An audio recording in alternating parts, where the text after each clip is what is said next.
যে জায়গাটা অবস্থান করতেছি এটা হচ্ছে যে পানিগুলো সংযোগ দেখতে পাচ্ছেন সেটা হচ্ছে এখানে জালিপালং ইউনিয়নের যে পাহাড়ের যে ঝর্ণা পানিটা আছে সেটা হচ্ছে ইনানি রিসোর্সের সাথে সংযোগ জায়গাটা এটা হচ্ছে আপনি ইনানি রিসোর্স সম্পর্কে আসলে বাংলাদেশের সবাই জানে, তারপর আপনাদের বলার চেষ্টা করতেছি সেটা আপনি ডলফিন মোড় থেকে কক্সবাজারের এখানে আপনি কিছু ইজি বাইক রয়েছে এবং সিএনজি রয়েছে এবং হচ্ছে যে আপনি চাইলে কিছু টুরিস্ট বাসও আছে সেখানে আসতে পারবেন।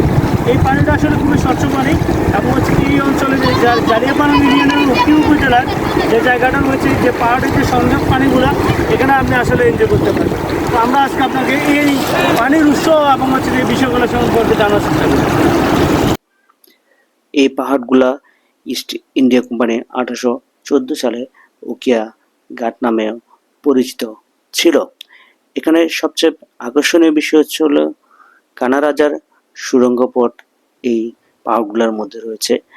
এই সুড়ঙ্গ পথ এবং এই পাহাড়গুলার জলপ্রপাতের পানিগুলা আপনার হচ্ছে ইনানি বীজ দিয়ে প্রবাহিত হয়। এই পানিগুলা অনেক হচ্ছে ঠান্ডা এবং হচ্ছে অনুভূতিটা অন্যরকম।